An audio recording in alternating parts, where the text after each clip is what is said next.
Beijing sits on $3.2 trillion worth of American dollar-denominated holdings, the single largest concentration of U.S. currency exposure on the planet, more than Tokyo's reserves, London's holdings, or the entire European Union stockpile combined. And here's what financial commentators, defense analysts, and cable news have repeated for over a decade. Imagine if Beijing liquidates everything. Picture them weaponizing these treasury positions, flooding global markets with massive sell-offs. The dollar collapses. Borrowing costs explode. Washington faces fiscal catastrophe. American financial supremacy evaporates in hours. Experts have labeled this the doomsday lever, the economic equivalent of thermonuclear war, Beijing's ultimate trump card that haunts American strategists every single night. But here's the inconvenient truth nobody broadcasts. Beijing cannot pull this trigger. Not refuses to. Literally cannot. The instant they unleash that move, they annihilate their own economy first. Not just damage it, completely vaporize it from the inside out. Those $3.2 trillion aren't a loaded weapon pointed at America. They're handcuffs. Both superpowers are shackled together inside the same cell, each holding a detonator that kills them both. This is mutual financial destruction disguised as leverage. Two giants, guns drawn, each knowing the bullet goes through both skulls simultaneously. And the terrifying part isn't what could happen tomorrow. It's the slow implosion happening right now, today, beneath the surface. Because Beijing understands they're imprisoned. And for 15 years, they've been quietly attempting escape. Accumulating gold reserves, constructing parallel payment networks, restructuring their entire economic engine away from dollar dependency. But the chains go so deep, the exposure so colossal, that breaking free requires generations. The real question isn't if they'll escape, it's whether the entire system detonates before they cut themselves loose. Let me walk you through the exact mechanics of this prison, why escape is nearly impossible, and what's unfolding this very moment as both nations try to navigate out without triggering Armageddon. Begin with the so-called weapon itself, Beijing's dollar stockpile. As of July 2025, Beijing officially holds roughly $731 billion in United States Treasury securities. That's the verified figure from Treasury Department records. And here's what matters most. This represents the lowest level recorded since January 2009, 16 full years. Beijing has been methodically reducing Treasury positions for years running. In July 2025 alone, they slashed $25.7 billion. This wasn't minor trimming. This was the sharpest single-month cut in nearly 24 months. And this reduction dropped Beijing from second position to third among foreign treasury holders. Tokyo still commands $1.15 trillion. London holds $899 billion. Beijing slipped to third place. But that's nowhere near the complete picture. Beijing also maintains enormous positions in American corporate debt instruments, tech giants, financial institutions, industrial conglomerates. Conservative estimates place this between $300 billion and $500 billion. They maintain U.S. dollar reserves as foreign exchange holdings, not invested anywhere, simply held as currency. Another $500 billion to $700 billion sitting idle. They own use mortgage-backed securities. Fannie Mae, Freddie Mac, the identical instruments that nearly imploded the global financial system in 2008. Beijing purchased hundreds of billions of these assets post-crisis when valuations hit rock bottom. Current estimates suggest $200 billion in holdings. They control equity stakes in American corporations via sovereign wealth funds and state-controlled enterprises. BlackRock analysts estimate Chinese state-linked entities control between $1 trillion and $1.5 trillion in total U.S. equity exposure. Combine everything together: treasuries, corporate debt, currency stockpiles, mortgage securities, equity positions. The aggregate dollar exposure lands somewhere between $2.8 trillion and $3.5 trillion. The widely referenced number is $3.2 trillion. Not because it's perfectly precise, but because it represents the midpoint calculation most financial analysts accept as Beijing's total dollar entanglement. Now, why does this figure carry such weight? It's not merely large, it's foundational. This isn't capital Beijing can easily redeploy. It's woven into the fabric of their entire economic architecture. Beijing accumulated these dollars across 4 decades through a single-channel sustained trade imbalance. From the 1980s through the 2010s, Beijing operated the most massive sustained trade surplus in contemporary economic history. They manufactured and exported products globally. Consumer electronics, apparel, industrial machinery, toys, household goods, literally everything. The world compensated for these products in dollars. Chinese exporters collected dollars, converted them into yuan through Chinese banking institutions, and those banks transferred the dollars to the People's Bank of China. The central bank then faced a critical decision regarding trillions of incoming dollars annually. They couldn't simply warehouse cash. Cash generates zero returns and bleeds value through inflation, so they deployed it. U.S. Treasury bonds represented the logical destination. Safest instruments on earth. Largest, most liquid bond marketplace globally, guaranteed by Washington's taxation authority. And critically, purchasing treasuries served a secondary strategic function. It suppressed yuan valuation. Every time Beijing bought treasuries, they were offloading yuan and acquiring dollars. This maintained yuan undervaluation against the dollar.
A cheap yuan made Chinese exports affordable for American shoppers. Affordable exports generated increased sales volume. Increased sales meant more dollar inflows to Beijing. More dollars meant additional treasury purchases. A self-perpetuating feedback mechanism. Beijing's export-driven economic model was constructed on this exact foundation. The $3.2 trillion in dollar holdings isn't separate from Beijing's growth strategy. It is the strategy incarnate.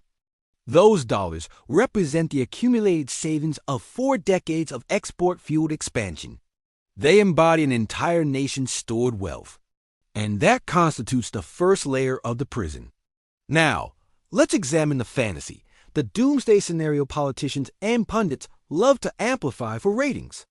What if Beijing liquidates all $3.2 trillion overnight? Here's the theoretical mechanics. Beijing contacts their bond trading desks and issues the command, liquidate everything immediately. All $731 billion in Treasury holdings hit global markets simultaneously. The Treasury market, ordinarily the most liquid on Earth, would freeze solid. You cannot absorb $731 billion in sell pressure without catastrophic price impact. Bond valuations would crater. When bond prices collapse, yields skyrocket. The 10-year Treasury yield, currently hovering around 4.5%, would surge to 8%, possibly 10%, potentially higher depending on panic intensity. That's the immediate shock wave. But the cascade accelerates from there. American mortgage rates are benchmarked against the 10-year Treasury. If the 10-year yield hits 10%, mortgage rates jump to 13 or 14%. The housing sector freezes entirely. Nobody can afford 14% mortgage. Property values nosedive. Consumer expenditure, which constitutes 70% of the American economy, falls off a cliff because home equity represents Americans' primary wealth reservoir. Corporate financing becomes impossible. Companies needing to refinance existing debt face 12 to 15% interest rates. Most cannot service that cost. Default rates explode. Credit markets seize completely. Banking institutions holding treasuries as balance sheet assets watch those assets evaporate. Their balance sheets implode instantly. Banking system crisis. The Federal Reserve will be forced into emergency intervention. They would need to purchase the bonds Beijing is dumping to prevent total market collapse. But absorbing $731 billion in treasuries means creating $731 billion from nothing. That's monetary expansion at scales unseen outside total war. Inflation, which the Fed battled for years to suppress, detonates again. The dollar's valuation collapses in foreign exchange markets globally. As the dollar plummets, import costs skyrocket. Everything Americans purchase internationally, electronics, vehicles, clothing, food products, doubles in price overnight. Inflation hits 20% annually, possibly 30%. The economy enters stagflation territory. Soaring inflation, soaring unemployment, collapsing economic growth simultaneously. And here's the devastating finale. Federal government borrowing costs explode exponentially. Washington currently pays approximately $1 trillion annually servicing the national debt. If yields double, interest expense hits $2 trillion. That exceeds the defense budget, Medicare, and a massive portion of Social Security combined. The government faces a funding apocalypse. They must either slash spending catastrophically or print currency to bridge the gap. Either option accelerates the crisis exponentially. This is the nightmare, the financial doomsday weapon. Beijing pushes the button and America implodes economically. Except here's reality. The millisecond Beijing dumps those treasuries, Beijing destroys itself faster and more completely than they destroy America. Let me demonstrate exactly why. Start with the most immediate consequence. The dollar collapses in value. When Beijing floods markets with $731 billion in treasury sales and begins liquidating dollar reserves, the dollar's foreign exchange value plummets catastrophically. Let's assume the dollar loses 30% of its global value within weeks. That sounds apocalyptic for America, and it absolutely is. But it's exponentially more catastrophic for Beijing because Beijing still clutches the remaining $2.5 trillion in dollar-denominated instruments, corporate bonds, mortgage securities, currency reserves, equity holdings. The moment the dollar loses 30% value, Beijing just vaporized 30% on $2.5 trillion in holdings. That's $750 billion in losses. Evaporated, destroyed within weeks. Beijing's central bank balance sheet. And here's the final destruction mechanism. Beijing imports virtually all energy resources. Crude oil, natural gas, coal. These commodities are priced in dollars globally. When the dollar collapses but oil remains dollar price, Beijing must pay exponentially more yuan for identical energy quantities. Energy costs double instantly. This feeds directly into domestic inflation. Chinese manufacturing, built on cheap energy access, becomes globally uncompetitive. The entire economic engine grinds down. So, let's calculate total damage. Beijing dumps $3.2 trillion in dollar holdings. In the process, they vaporize $750 billion on remaining positions. Their export economy collapses because American demand disappears and yuan surge destroys competitiveness. Their corporate sector faces debt crisis from currency mismatch. Their banking system implodes. Their government is forced to print currency. Inflation spikes uncontrollably. Energy costs double. Social unrest ignites. And all of this unfolds faster than damage to America because Beijing's economy is structurally more fragile.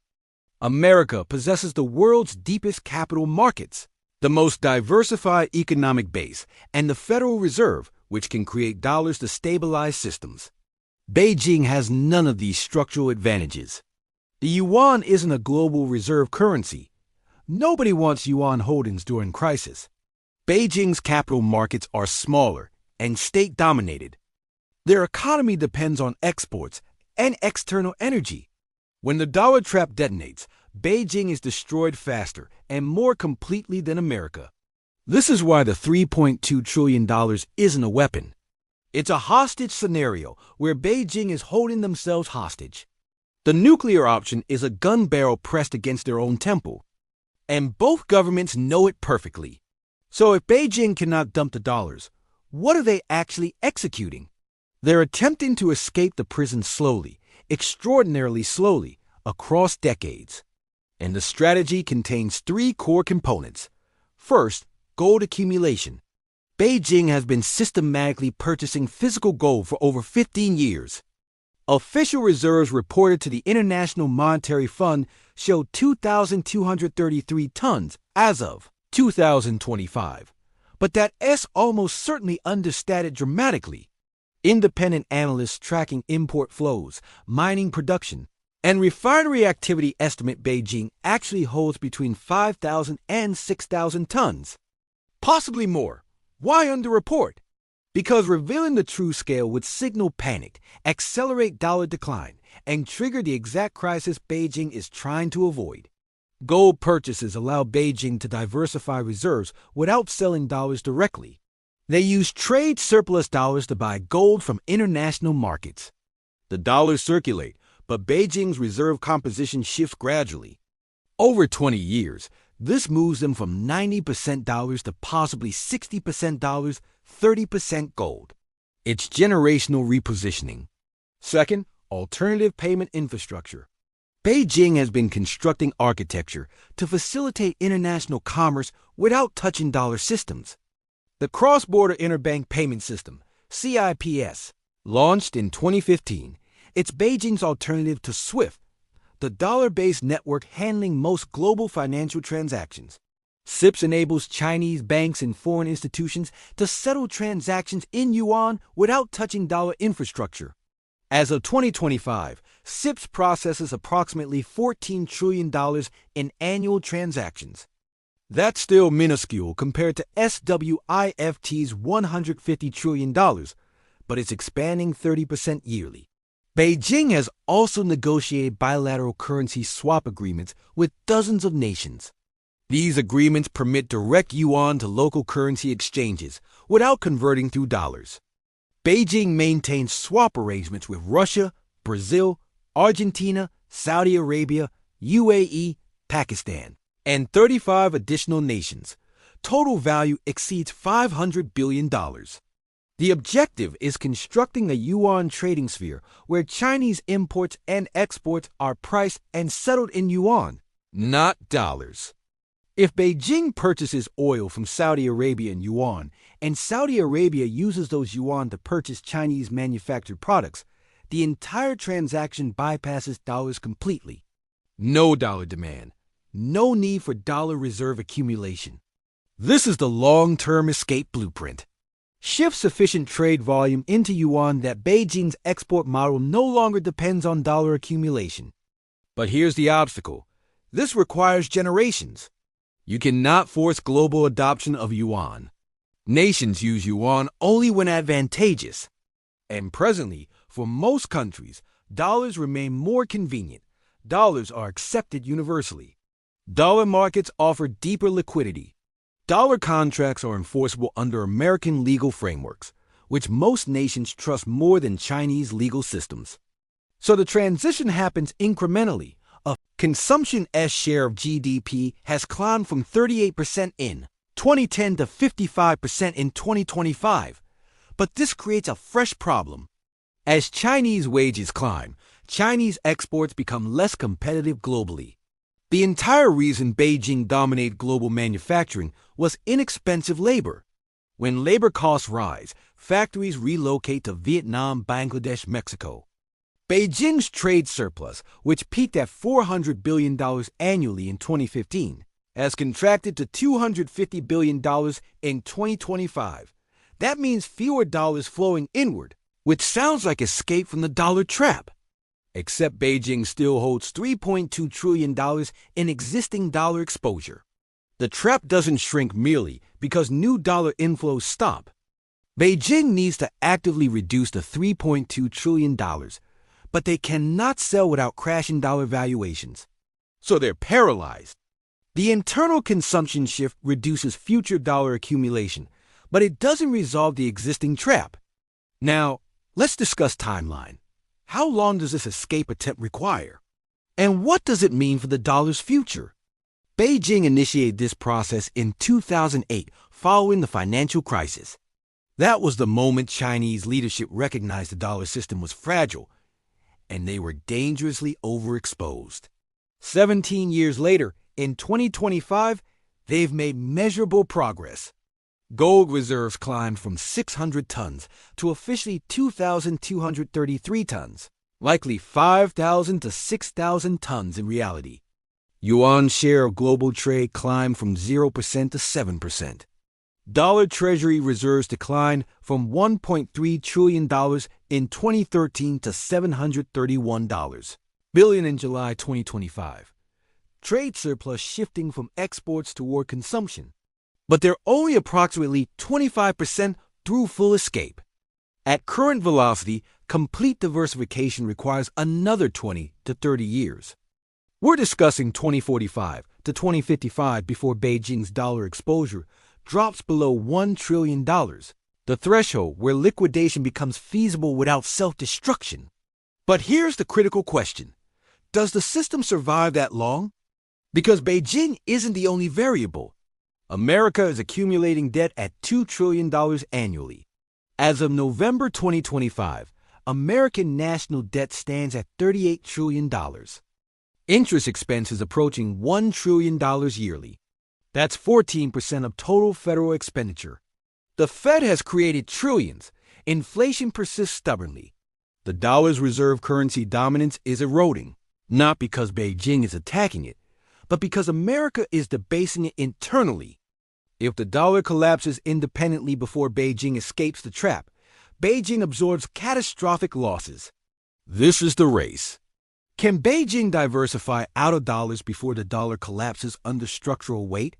Right now, the answer is no. The timeline doesn't align. Beijing needs 20 years. The dollar's structural fracture suggests crisis within 5 to 10 years, which means Beijing is trapped. They cannot dump dollars without destroying themselves. They cannot hold dollars without being destroyed when a dollar collapses independently. It's a lose-lose scenario. And here's where it becomes even more fascinating. America is trapped identically. American policymakers understand Beijing holds $3.2 trillion. They know Beijing could theoretically liquidate it. So American policy is constrained. America cannot be excessively aggressive toward Beijing because Beijing could retaliate financially. This is why sanctions on Beijing are limited compared to sanctions on Russia. When Russia invaded Ukraine, America froze $280 billion in Russian dollar reserves. Simply confiscated them. Russia couldn't access their own holdings. It was the most aggressive financial weapon America has ever deployed. But America cannot execute that against Beijing. Why? Because Beijing holds $3.2 trillion. If America froze Chinese dollar assets, Beijing would have nothing left to lose. They would liquidate everything immediately. Sure, they would destroy themselves in the process, but they would take America down simultaneously. Mutually assured destruction. So America must exercise caution. They cannot push Beijing excessively hard. They cannot freeze assets. They cannot exclude Beijing from SWIFT. They cannot deploy the full arsenal of financial weapons available. Beijing's dollar holdings function as a deterrent, not a weapon they can use offensively, but a constraint on American action. And Beijing understands this dynamic. It's why they haven't diversified faster. If Beijing sold $500 billion in treasuries over 12 months, markets would panic. America would interpret it as financial warfare. Relations would collapse. Sanctions would follow immediately. Beijing would lose access to American technology, American markets, American financial systems. The economic damage would exceed whatever they gain from escaping the dollar trap. So both sides are paralyzed. Beijing cannot dump dollars without destroying themselves and triggering American retaliation. America cannot weaponize the dollar against Beijing without triggering a financial crisis that destroys America. It's the most sophisticated standoff in financial history, and it's completely invisible to ordinary people because both governments pretend it doesn't exist.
Here's what this means for the dollar's trajectory. The slow motion escape Beijing is attempting actually supports the dollar's short term. Every year, Beijing purchases fewer treasuries, but they're not aggressively selling existing positions. They trimmed $25.7 billion in July 2025, which sounds substantial, but it's measured, controlled. That means Treasury demand is declining gradually, not collapsing suddenly. American interest rates rise slowly over time rather than spiking catastrophically. This is manageable for America. The Federal Reserve can adjust policy. Markets can adapt gradually. It's not crisis, it's slow erosion. But slow erosion has a tipping point.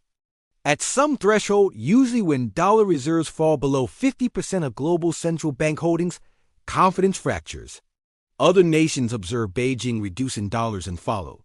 The shift accelerates. What was gradual becomes rapid. That's when the dollar loses reserve status, not through Chinese attack, through market dynamics. Right now, the dollar's share of global reserves stands at 56.3% to 57.7%, depending on quarter in 2025, down from 58% in 2024, down from 72% in 2000. That is a 14 to 16 percentage point decline across 25 years. At that velocity, the dollar hits 50% around 2030 to 2032, but the rate is accelerating. Recent years have shown faster decline. If that pace continues, 50% could arrive by 2028, and here's the critical dynamic. Once the dollar falls below 50%, the question transforms from will the dollar remain the reserve currency to what replaces it. That's when BRICS currencies, gold-backed systems, and regional currency blocks become viable. That's when the shift accelerates into crisis territory. And Beijing doesn't need to do anything. They simply continue executing their slow diversification, and the dollar's structural problems do the rest. Now, let me reveal the ultimate irony. Both nations are trapped, but the trap was created through mutual benefit. For 40 years, from 1980 to 2020, the dollar-China relationship was mutually advantageous. Beijing got to industrialize rapidly by exporting to America. Hundreds of millions lifted from poverty. Beijing became the world's second-largest economy. America got cheap manufactured products. Walmart shelves stocked with $20 toasters and $50 televisions. American consumer purchasing power increased even as wages stagnated because everything became cheaper. American corporations earned massive profits offshoring production to Beijing. Apple, Nike, GM, everyone. The stock market boomed. The American government got cheap financing. Beijing recycled trade surplus dollars into treasuries, suppressing American interest rates. This permitted America to run massive deficits without consequence. Both sides benefited enormously. But the mechanism creating the benefit also created the trap. Beijing's industrialization required dollar accumulation. America's cheap goods required Chinese production. The interdependence became so profound that neither side could exit without destroying the system benefiting them. And now, 40 years later, the system is breaking down. Beijing's labor costs are rising. Their exports are less competitive. America's debt is unsustainable. Interest costs are exploding. The benefits are declining, but the trap remains. Both sides want out, but neither can leave without catastrophic costs. This is the financial equivalent of two climbers roped together on a deteriorating cliff face. If one falls, both die. So they're both attempting to secure new anchors, new positions, new ways to secure themselves independently. But the process requires years, and the cliff is crumbling beneath them. The question isn't whether both sides recognize the trap. They do. Every central banker, every finance minister, every economist understands the situation perfectly. The question is whether they can escape before the cliff collapses entirely. Here's what unfolds next. Over the next 5 to 10 years, you'll observe Beijing continuing slow diversification. More gold acquisitions, more yuan trade agreements, more internal consumption. You'll observe America continuing dollar debasement. More deficit spending, more Fed monetary creation, more inflation. You'll observe the dollar's reserve status continuing erosion. 57% today, 50% by 2028, possibly 40% by 2032. And at some point during this process, one of three outcomes manifests. First possibility, orderly transition. The dollar remains a major currency but not the dominant reserve. The world shifts to a multipolar currency architecture. Yuan for Asia, euro for Europe, dollar for the Americas. No crisis, just gradual adjustment. This is the optimistic scenario. It requires competent management by both American and Chinese leadership, stable geopolitics, and no major economic shocks. Probability, maybe 20%. Second possibility, crisis transition. A triggering event, debt ceiling breach, major banking failure, geopolitical conflict causes sudden confidence loss. Beijing is forced to dump dollars defensively. America retaliates. Mutual destruction scenario plays out. Global financial crisis, depression-level conditions, currency chaos. This stabilizes eventually, but only after massive wealth destruction. Probability, maybe 50%. Third possibility, the trap collapses on both. Probability, maybe 30%. None of these scenarios are favorable. The best outcome is managed decline. The worst outcome is mutual annihilation. And the most likely outcome lies somewhere between chaotic crisis and mutual destruction. Here's what you must understand. This isn't about choosing sides. It's not America versus China. It is about recognizing that the two largest economies globally are locked in a financial architecture that benefits neither but traps both. And that architecture is unstable. The $3.2 trillion isn't a weapon Beijing can deploy against America. It's a liability both nations are stuck with. And as the dollar continues weakening, as American debt continues growing from $38 trillion onward, as Beijing continues attempting escape, the instability increases. You're witnessing the slow-motion collapse of the financial architecture that defined the past 40 years. And when that architecture fails, it doesn't matter whether you were supporting America or China. Your savings, your investments, your purchasing power, all of it is denominated in currencies caught in this trap. The dollar will lose value. The yuan will be volatile. And the transition, however it unfolds, will destroy wealth on scales not witnessed since the 1930s. This is why understanding the trap matters. Not because you can alter the outcome. You cannot. But because you can position yourself outside the trap. Gold, Bitcoin, hard assets, productive businesses. These exist outside the dollar hostage situation. When both currencies are trapped, you need to hold things that aren't. The $3.2 trillion trap is the most critical financial dynamic in the world right now. And almost nobody's paying attention because both governments are pretending it doesn't exist. Beijing doesn't discuss it because admitting the trap reveals weakness. America doesn't discuss it because acknowledging Beijing's leverage creates panic. So both sides remain quiet, keep executing their slow strategies, and hope they can navigate out before the cliff collapses. But the cliff is crumbling and the timeline is running out. If this transformed how you perceive the U.S.-China relationship, if you finally grasp why neither side can win this standoff, then you're beginning to see the actual structure of global finance. Not the narratives politicians broadcast, not the fears media monetizes, the actual mechanics of the trap. Make sure to like this video and subscribe to Draxiver if you want to track how this unfolds. Because over the next 5 years, this trap will either slowly release or catastrophically collapse. And either way, it's the most important financial story of the decade. Next video, I'm revealing exactly what Beijing's purchasing with the dollars they're quietly rotating out of treasuries. It's not just gold. There are 3 additional assets they're accumulating that almost nobody's tracking. And understanding what they're rebuying tells you exactly where smart capital thinks value will exist when the dollar trap finally breaks.